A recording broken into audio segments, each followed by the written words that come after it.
Hi, thanks for joining me today. This is Dr. Stewart from Dr. Stewart Productions. And the election is over, but it's still ongoing in many parts of the country. Ballots are being counted. Our ballot, or our voting here, was over about a week and a half ago when we voted, my wife and I did. But it's kind of interesting to me that in some parts of the country, especially like Florida and I think Maine, perhaps Arizona just until recently, the ballots are still being counted. And I've been hearing a term that is very interesting to me. I have never really understood this term. I guess the word doesn't go with the concept. But we're going to talk today about what is a provisional ballot. That's, again, a very interesting concept to me, a provisional ballot. I've never had to cast a provisional ballot. I've always had my ID. I've always registered to vote and so forth. But it's interesting to me that as we go through this little presentation on provisional ballots, perhaps it will help all of us understand a little bit more about what is wrong with our voting system. Credit from this presentation and the information goes to the National Conference for State Legislators. They do have a website. You can go there and look up some of this material. So thank you so much for the ncsi.org information that I received from them. And provisional ballots came into existence in 2002 as a response to the close election of George Bush in the year 2000. So before 2002, there was no such thing as a provisional ballot. Do you remember all the problems in, again, South Florida? Isn't that something? South Florida with the 2000 election, I distinctly remember that. But it was interesting to me that before that election, we didn't have this problem. So we go back to the year 2002.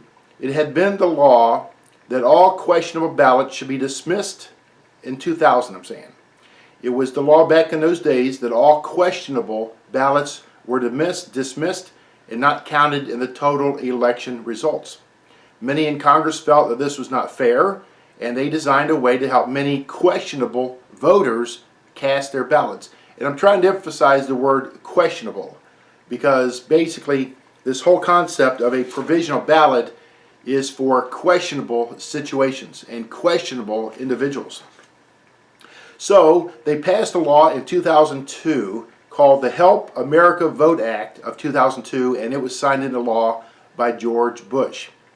So first of all, as we talk in this presentation about provisional ballots, I want to talk to you about what is a provisional ballot, at least a little bit more. This information as a definition comes from Wikipedia.com. In elections in the U.S., a provisional ballot is used to record a vote when there are questions about a given voter's eligibility. Notice the word eligibility. They must be resolved first before the vote can count. All right, let me read that again. In elections in the U.S., a provisional ballot is used to record a vote when there are questions about a given voter's eligibility that must be resolved before the vote can count. Now, it's interesting to me that in Georgia, a judge ordered that all votes be counted. Do you realize that all votes here mean also provisional votes? And when the liberal Democrats say we need to count all votes, they're referring to all the provisional votes as well. So that's kind of interesting to me that these have to be investigated first. Questions of eligibility have to be resolved. So if you have a county or precinct with 5,000 voters, let's just say, and let's say 500 of those are provisional, that means all 500 have to be investigated first before they can be counted in the total tally. So I wonder if some big states like New York or California, or I was thinking especially the Miami-Dade area, that's where I grew up, down in West Palm Beach, Florida, Palm Beach County, where you have hundreds of thousands and you might have 10,000 provisional votes. How in the world are they going to investigate every single one of those, make sure they're eligible, and then count them? So the whole process is questionable to me. How are the provisional ballots counted? Okay, we looked at what is a provisional ballot. By the way, here's how they go through the process. First of all, a man or a woman goes in to vote. And when they're asked who they are, they give their name. And if they say something like this, okay, now, sir, where do you live? And he says, oh, I just moved here. I don't remember my address. Well, then they get a provisional ballot affirmation where they're supposed to fill it out. And then after this, they go vote. After they fill out a form similar to this, after they vote, the ballot is put in another container. This says here, placed in a sealed envelope in the orange voted provisional ballot bag. In other words, it's separated from all the other ballots. It's not run through the machine yet. Okay, when my wife and I voted, our ballots were run through an electronic machine. It was automatically counted, I could imagine. Maybe, yes, it would have been automatically counted. So these are put aside, they're separated, and then the voter receives a receipt. See, he's not sure yet if his vote has even counted. It's going to take several days or maybe a week.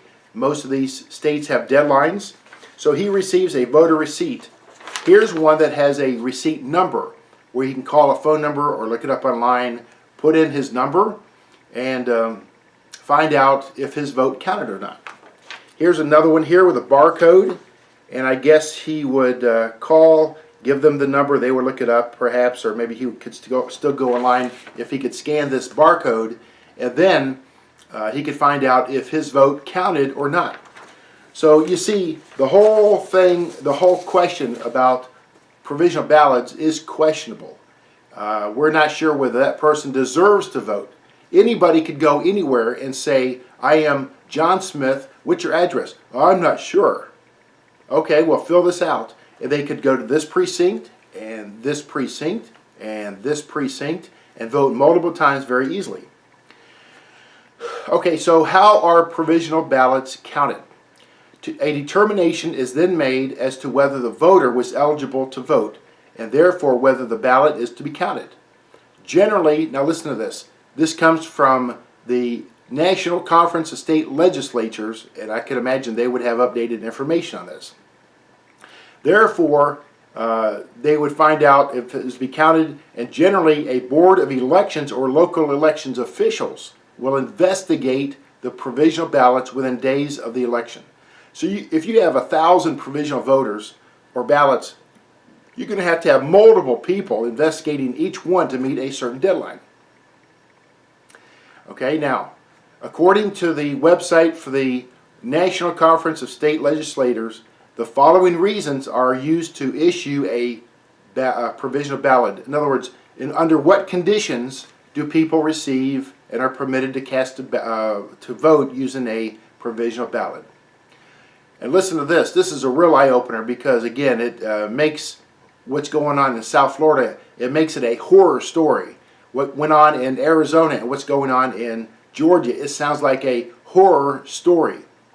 So why are provisional ballots issued? Number one, the voter's name is not on the poll or registration list. My wife and I voted, our names were on the list. She looked it up, asked our address, verified who we were, gave us the material, we went in to vote.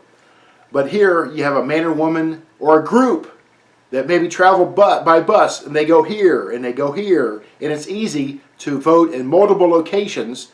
If you have a bus load of 20 or 30 people, all provisional ballots, and they're all voted.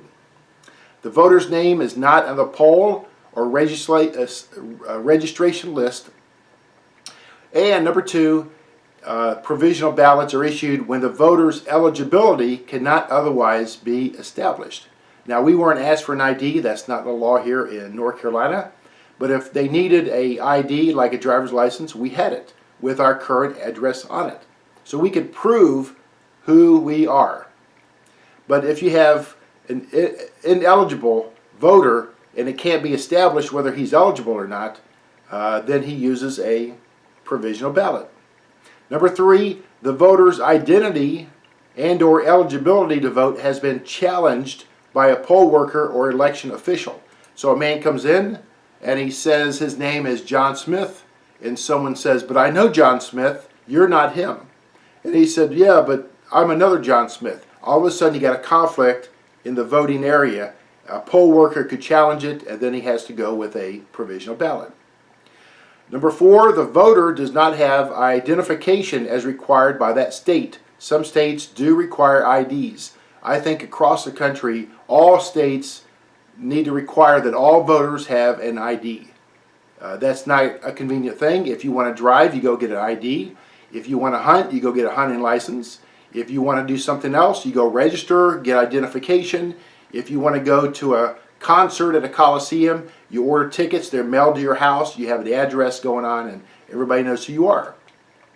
So, but could you imagine a whole busload that does not have identification as required by the state? They all get a provisional ballot, and they all disturb our election process. Number 5, the voter requested an absentee ballot but claims he or she either didn't receive it or didn't cast it. You know, that's kind of hard to prove, so a man stands there and he's on Main Street, he lives in a certain house, here's his address, and he says he was supposed to get an absentee ballot. I wonder why he didn't call before when it didn't come when it was supposed to come.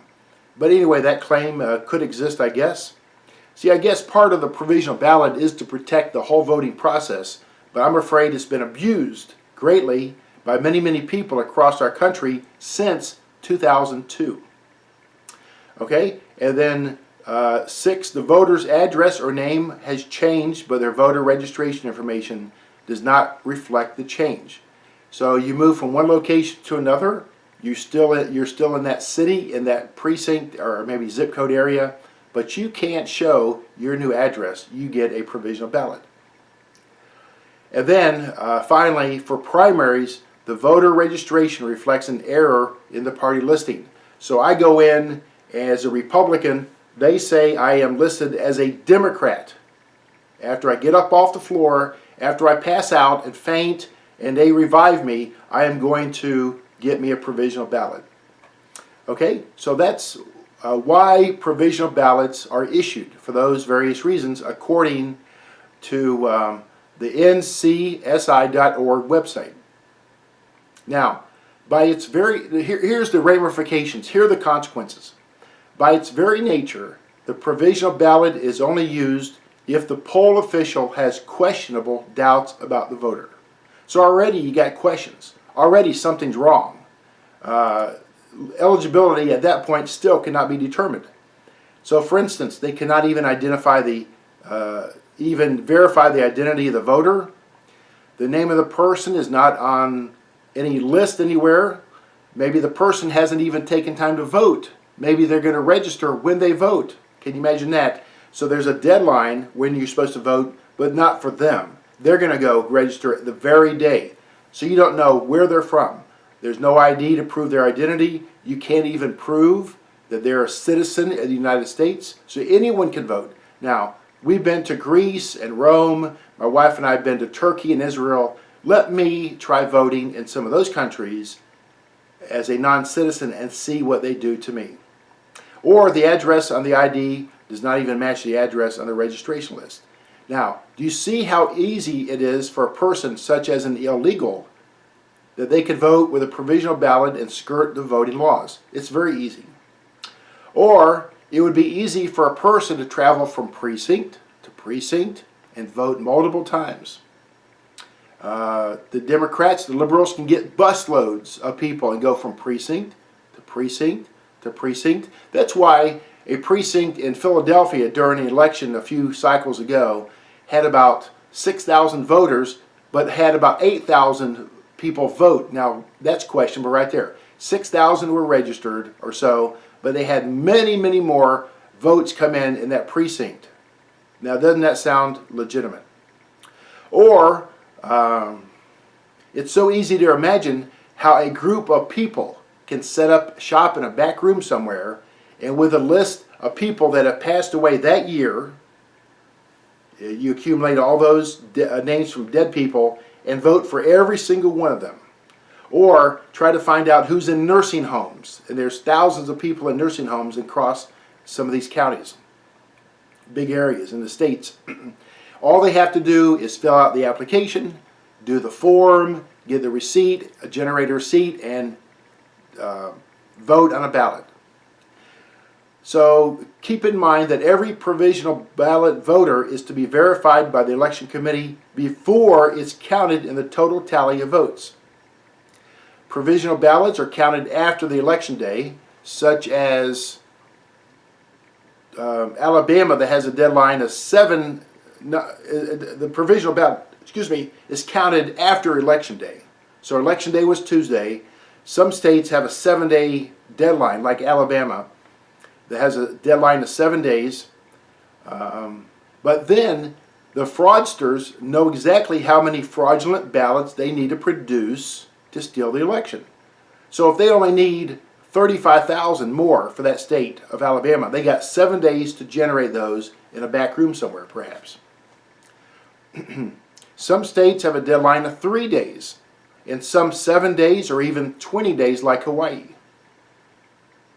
It is not possible to verify provisional ballots in only a few days. So if you have 10,000 ballots, you got 3 days. How in the world are you going to do it?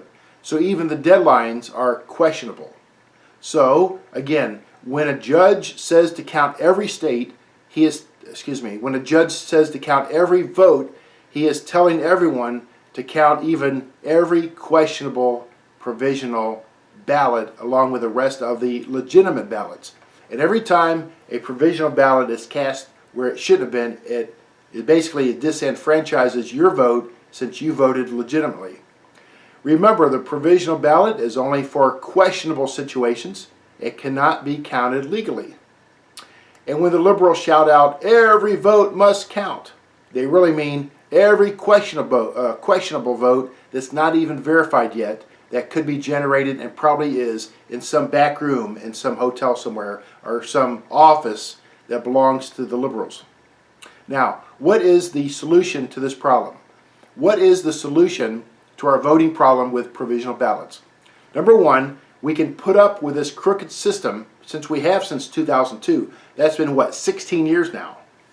Put up with this crooked system and try to outvote the liberals. If they're going to try to generate so many provisional ballots, let's have more good ballots being cast and try to outdo them.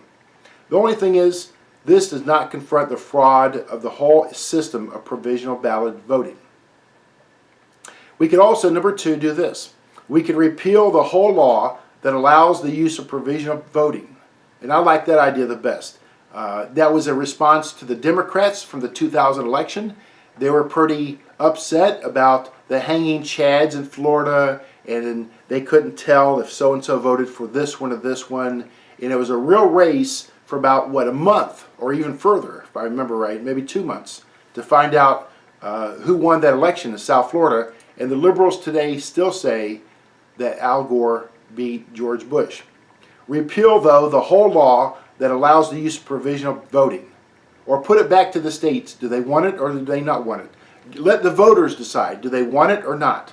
See, this was imposed on the American public by Congress in 2002. Some states like Minnesota and New Hampshire do not even use provisional ballot voting anyway. But the vast amount of the states do. The use of provisional ballots would be similar to the NFL adding another 5 minutes to the fourth quarter to allow a team like the 49ers to have another chance at winning a game. They're not doing too well this year, okay? But could they use an extra 5 minutes? Isn't that fair to them? But it's not fair to the other team that's playing against them. They have a set rule, 4 15-minute quarters, and the game is over.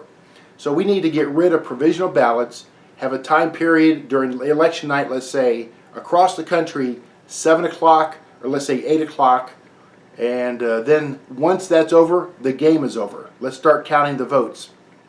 Or it would be like adding a 10th inning to a Major League Baseball game to give the losing team one more chance. Oh, they deserve a chance. They had a chance. It was called 9 innings before that, and the other team outdid them. They fought harder, got on base more, and scored more runs. So, just like a football game has 4 quarters, Major League Baseball has 9 innings. We need to dump the provisional ballot system and direct the American voting public to follow voting laws correctly. We need to have some tough love here because it's destroying our country. We need some tough love when it comes to these voting laws, so there's not weeks and weeks of questions.